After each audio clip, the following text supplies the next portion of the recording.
Don't you love it when things are both easier and more affordable? Like when the rain washes your car for you. Or like when you save up to 10% by bundling your renters and auto insurance with USAA. Bundle with USAA and start saving. Get a quote today. Hilton brings you new ways to stay with experiences that let you capture the glory days. Introducing the Graduate Hotels.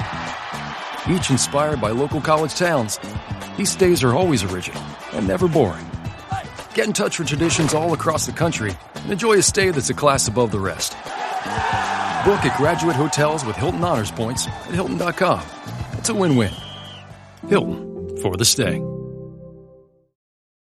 This episode is brought to you by Indeed. When your computer breaks, you don't wait for it to magically start working again. You fix the problem. So why wait to hire the people your company desperately needs? Use Indeed's sponsored jobs to hire top talent fast. And even better, you only pay for results.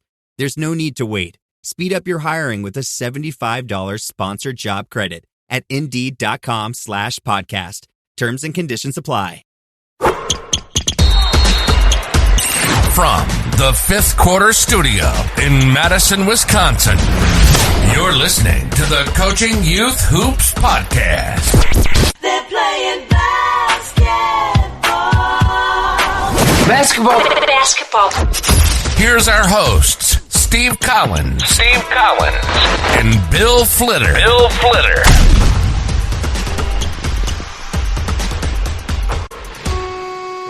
All right, welcome to Coaching Youth Hoops. We finally got around to. We've been talking to each other for like an hour and a half. We're not, and I'd love to say, hey, we're getting better. We're not. We're not. It's like we almost have to set a time limit before we come on. My wife doesn't believe me anymore when I say, she goes, well, how long are you gonna? I told her, I said, we have a podcast to record tonight. She goes, well, how long are you gonna be? And I said, well, about 2 hours.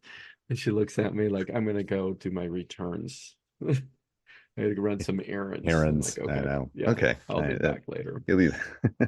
All right. Before we jump into the topic, we have something special to share with people, right, Coach?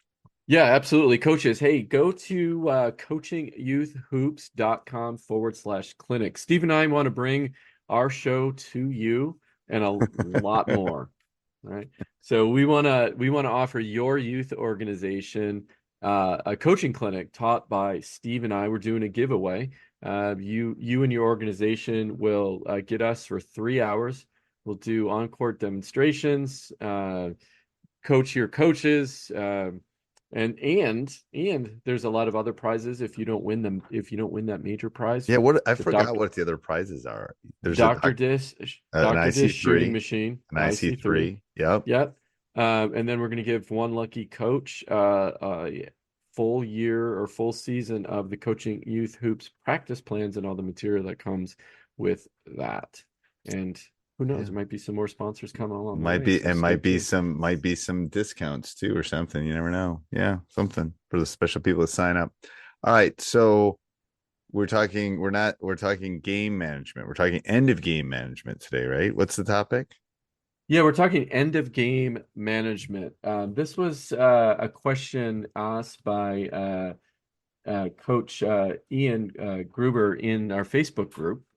Shout out to Coach Ian. He's one of our active members in the Facebook group, longtime coach, always has great advice. And here he is seeking advice on looking for techniques and drills to help train his kids on running out the clock. So this is not a shot clock discussion, correct? Not a shot clock discussion. I believe he's got a youth team, so yeah. And did he mean? So give me a synopsis. Down up 5 with 30 seconds, up 10 with 2 minutes. I mean, they're all a little different. What's your thought? What do you think he was getting at? So I can read the exact question. It's if I had several close games where we were ahead and kids were still rushing shots and effectively making turnovers, right? We've all been there with low quality shots. He's added some end of practice scenarios, very smart, where they go like up 5 points and sets a 2-minute clock. Both teams in the bonus, etc. He ended up with one tie off a circus shot, as he calls it, and a missed free throw, and one win. And he said he messed up the last game and said to hold the ball, so they held the ball instead of saying dribble out the clock. So he's looking for effective drills and exercises. So I think that's good. So I think you gotta simplify it for the play. This is what I do, even with my guys who are at a pretty high level. I have the red light, green light, yellow light thing. Oh, that's right. I forgot you got that. And red light means that I will find out where you live. I will come and find you, and it will not be good for you. If it's so, red light means, and so we practice what a red light is. Red light is passing, dribbling, keep playing, keep away, waiting to get fouled. Okay. Then I say yellow is you are going to make the shots. Okay. If not, I'm going to take your dog home with me or something like that. I usually make it something extreme, but it's that layup. It's the shot that you're going to make. So usually I say for me, and I usually give a demonstration. I said, usually for me, it's like an uncontested layup. You will sometimes miss those. I had a player miss one this year. Should have made it. We would have beat the 7th ranked team in the state. He missed it. Would I have him shoot it again? Yeah. He was a lefty. He was on the right side. He missed it. Yeah. Okay. We lost, but I would have him shoot it a billion times again. But that was a yellow shot. I have no problem with that shot. Because he's gonna make it 99.9% of the time. This game he just happened to miss it. And then we have red where you can't shoot. There's or green is any good shot that you have inside of our offense. So red is no shot, yellow is a shot you're going to make 99.7%, and green is go. And you're calling this out. And I'm calling this out. I'm holding up a piece of paper. Yes, or calling it out. Yeah. Because I think the problem is they say hold the ball. They think you literally mean hold the ball. Hold the ball. Right. Depending on the age level. So and to be honest, you really have to practice end of game stuff. You have to practice that feeling of it's hard to hold it's hard. First of all, it's hard. They need to play defense. So they know how hard it is to play defense when people are just passing the ball around. Right. If you have to play defense in that and you're trying to trap and you're trying to turn somebody over for 30 seconds. I want them to experience the offensive part of that, but just as much I want them to experience the defensive part of it. Because they'll find holy crud, if I could just keep passing this ball around, these guys are going to be out of gas. So that would be my bit of advice with it. Hey, before you jump into your thing, let's give a big shout out to our sponsor. Yeah, Game Changer, right? Right. Yes. You can see if you're watching this live or watching the video option on YouTube. Yeah, Game Changer. We love Game Changer. So Game Changer coaches, just go download it. If you're looking for a tool to generate stats, do live video breakdown for you, go check it out at gc.com/coaching youth hoops. Again, gc.com/coaching youth hoops. I use it for all my youth teams. My players they're looking at film because they can see that it's all broken down by player. I mean, it's absolutely amazing, and it's not complicated at all. So and grandma in Wyoming can watch it. That's what I always say, right? You know what I discovered? I have to share this. I had a couple players that weren't at the game, and the parents and them watched their teammates play. That's I was awesome. really surprised at, and not just one. It was 3 or 4 last weekend. We record. Yeah, they were watching the game. They couldn't be there, and they were watching their teammates play. So it's also for your team, not just grandma in Wyoming. Yes. gc.com/coaching youth hoops. Go check it out. Go check it out. It's a great way. Go over and click it on. Let Game Changer know you heard it from us. Coach Bill and Coach Steve, even though we talked for 6 hours before we get on the podcast.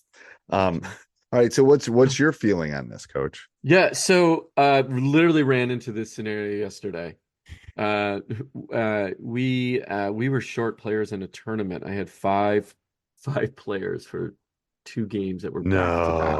Oh. Well, the first one, coach, I had 4 players.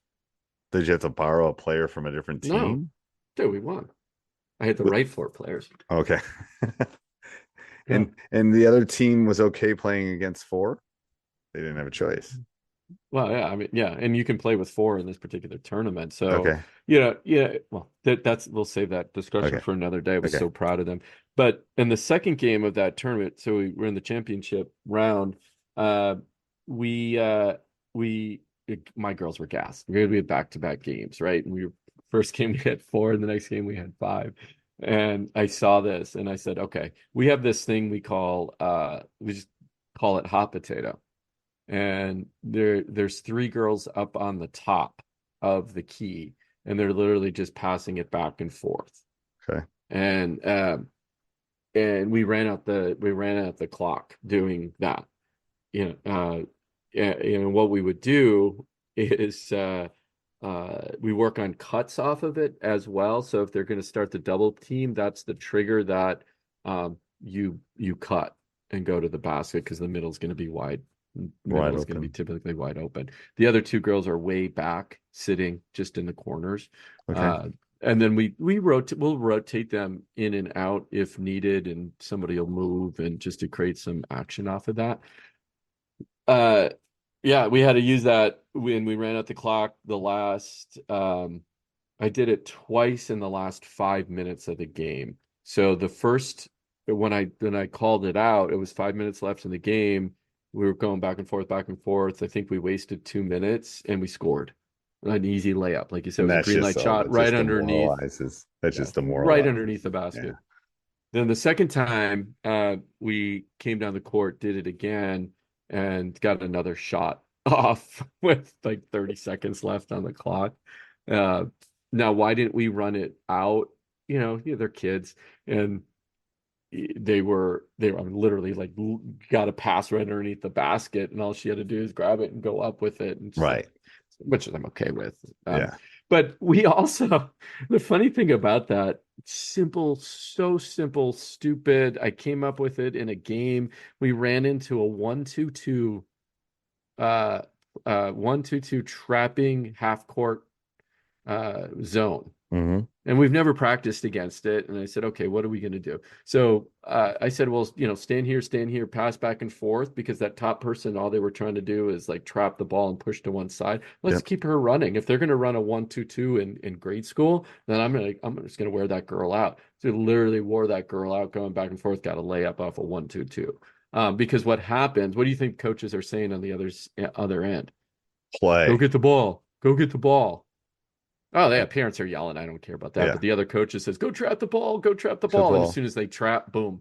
So I use that I know we're talking end of game scenarios. I use that sometimes as my zone offense, because I know kids aren't patient, and the coach on the other side, especially is at the youth patient. level. I know. Yeah, and they're just going to say, go trap the ball. They trap the ball. Trap.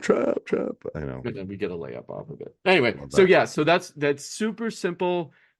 We just call it hot potato, and they're just literally passing back and forth. Now, obviously, what you got to, the coach is yelling, get in the passing lanes, the defense, right? So you just got to be careful that, you're doing good passes, and if you taught your kids how to pass. Well, and I think the takeaway for this coach is you got to practice what you want. I mean, you got to get used to it, and it's hard sometimes when you don't have 10 kids at practice. Sometimes at the youth level, it can be difficult so you can do this. You can shrink the court and do it in smaller numbers too. I've had to do that before. You just can't go past the top of the key, and then it's 4-on-4 or whatever it is. To kind of they got to get used to both the offense and the defensive part of it, I think. Yeah, exactly. Yeah.